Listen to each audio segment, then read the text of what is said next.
Welcome back to another episode. And if you haven't watched previous one, I invite you to watch previous chapters. In this one, we're going to discuss bad choices in strategy. Now, it's not only the software products or libraries or frameworks, languages could cause damage. Also, a bad strategy could cause damage. Now, in fact, there are lots of bad technical decisions and made in terms of the language or something else. But because this strategy is very good in the same context of the product, like technical side, just they win. Like this is the same reason lots of PHP applications win versus like tons of PHP applications go to recycle bin and never be used. So what are the issues and like bad choices you might make in the strategy section? First and most important thing, I guess, which damages the companies, software houses, startups, like if you have your own app, caring about semantics too much.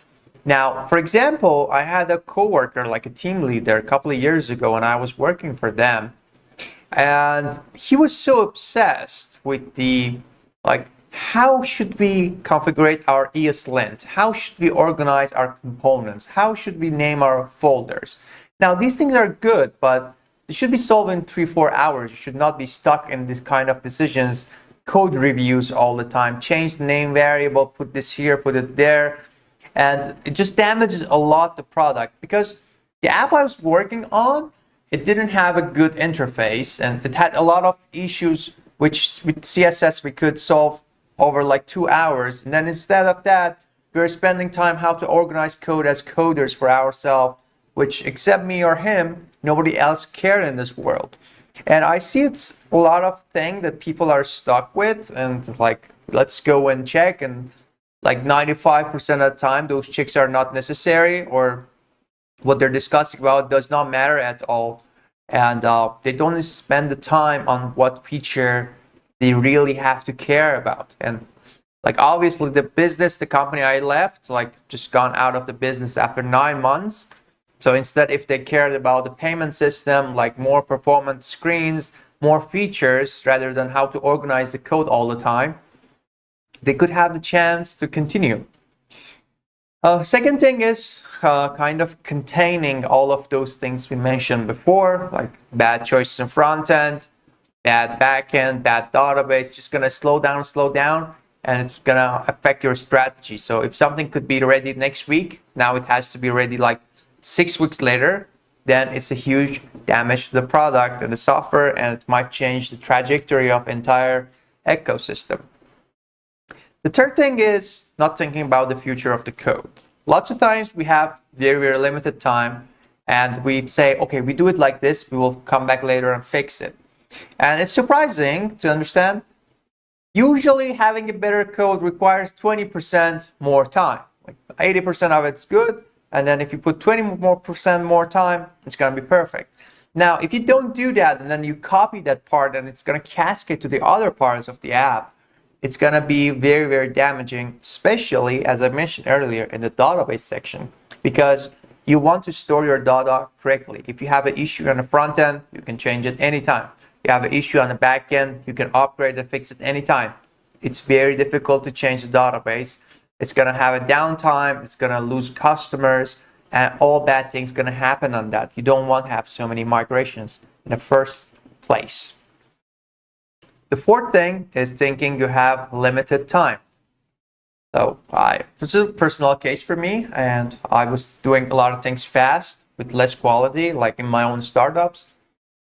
And I was always thinking, oh my God, I don't have time. I need to finish this in 2 months. I need to finish this in 3 months. The reality is, sometimes you need to finish it in a year or 2 or 3 or 5.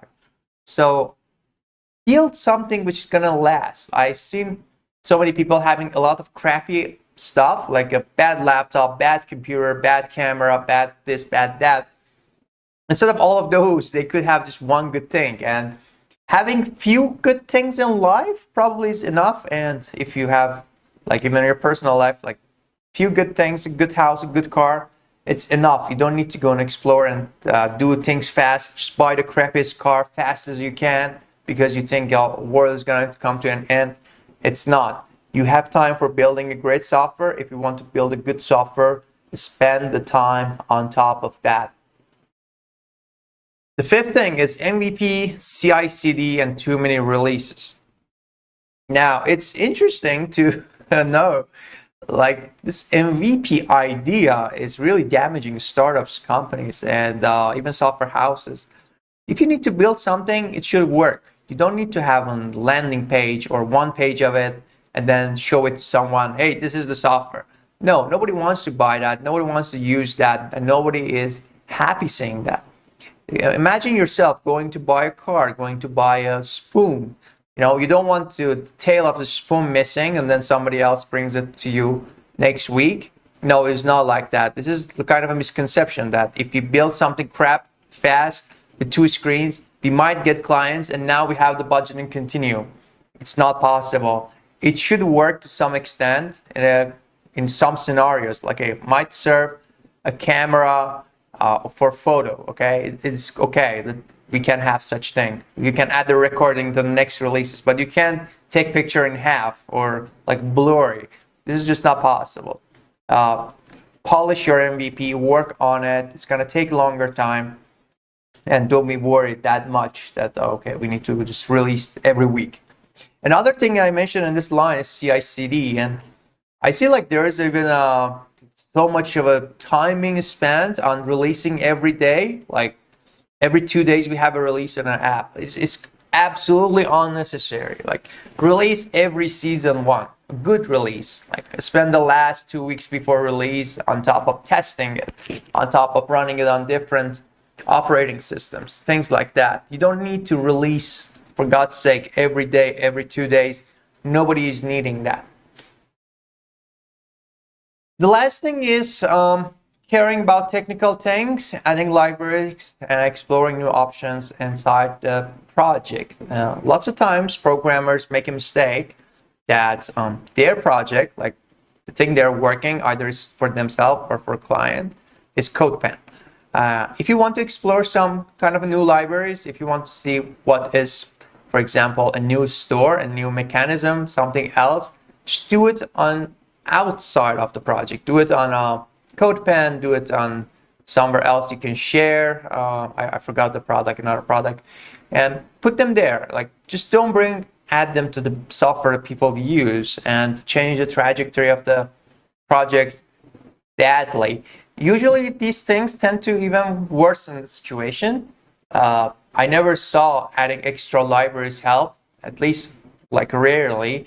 For example, I have added React query into a project I work, but I had similar library written by myself for 2 years.